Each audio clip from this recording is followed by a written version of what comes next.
I went down the little cliff and now we're actually at the lowest point, just down there. So my goal for this video was simple. First, go to the southeast portion of Nebraska and find these 4 things. First of all, I wanted to find the 40th parallel, which is the state border between Nebraska and Kansas, because apparently there's a monument there. I also wanted to go to Nebraska's easternmost and lowest point, which happens to be right here, right on the Missouri River. I then had a bonus mission of going to Nebraska's southernmost point, which barely protrudes under the 40th parallel, just a few feet under right here. So I wanted to see if there was anything there as well. Let's just get right into the video. Made it to Troy, Kansas in the bus and just filling up on gas because the gas meter does not exactly work in there. Next stop will be White Cloud, which is like 20-30 minutes away.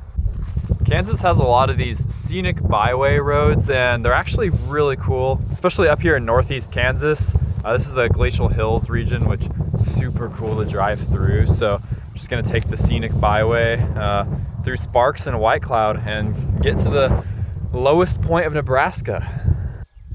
This is a really old house that I found in a picture in a newspaper that I'll show you, but you know, it's still here, which is actually incredible after all these years.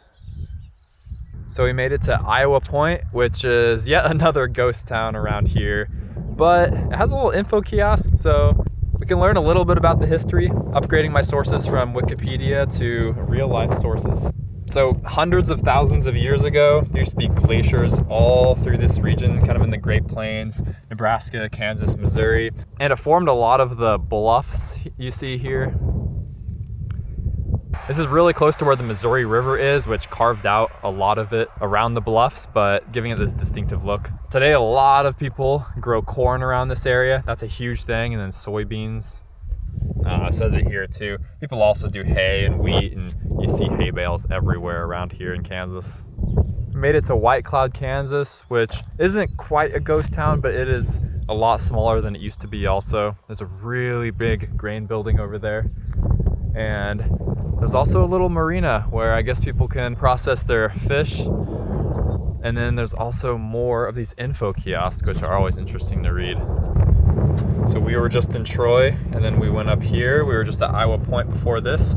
Now we're in White Cloud, and we're very close to the southernmost point of Nebraska and easternmost, so we will get there soon. The Lewis and Clark Trail actually came really close to this area too, up the Missouri River near here.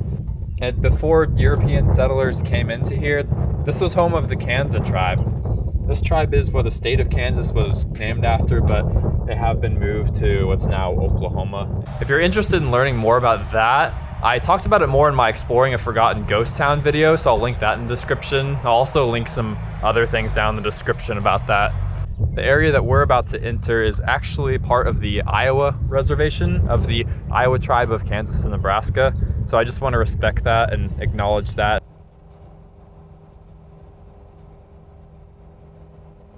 So we made it to the Kansas-Nebraska border. It's just up there on that road right there. We're gonna do a hike to the top of this right here where the 40th parallel is, and then we're gonna drive down to where the easternmost point is. Let's freaking do it. So right now we're pretty much exactly on the 40th parallel. So the last video I did about Victoria Island was at 80 degrees. So we're about halfway up to there from the equator, which is pretty wild to think about how north some of those Arctic islands are. But anyway, they decided the 40th parallel back from the Kansas Nebraska Act of 1854, which I also talked about in my Exploring a Forgotten Ghost Town video. But that established the boundary of the entire border of the north border of Kansas and the south border of Nebraska. It also forcibly moved a lot of indigenous tribes around the area and gave them a lot smaller plots of land than they were originally promised.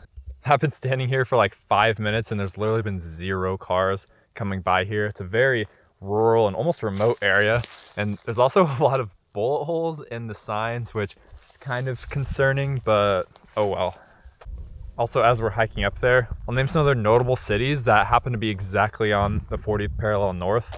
Beijing, China, Columbus, Ohio, Denver, Colorado, Madrid, Spain, Philadelphia, Naples, Italy, Ankara, Turkey. So it's kind of cool that all of those cities are exactly on this line, but a lot of those look so different from each other. We are on the land of the Iowa tribe, as I mentioned earlier. I love this sign. I think this is such good artwork. So made it all the way to the top of the hill. Here is the marker of the 40th parallel, 1854. We're on the exact Kansas and Nebraska border right here. Look, there's the road, perfectly lines up with here. Actually just a few feet off. Now when they were defining 40 degrees north, they didn't exactly have modern GPSs. This is back in 1854. They'd use older techniques and they weren't exactly perfectly on it at all times, which does come into play for especially states like Colorado where it's really mountainous. There's a lot of zigzags in the border when it's supposed to be almost perfectly straight. Up in the mailbox here, there is a notebook full of everyone's names that's come up here, so I added my own. And oh, it says to subscribe too. Wow. Sorry about the echo in here, but this is kind of interesting. Since 1785, we've been using the rectangular system for a lot of states, which basically puts two lines at right angles from each other and has principal meridians running north and south and baselines running east and west. Before that, they just used meets and bounds, which they looked at a known landmark and just followed a line according to the compass, which kind of explains why when you look at the straight lines of eastern states, they're not near as straight as when you go over to western states or Great Plains type of states.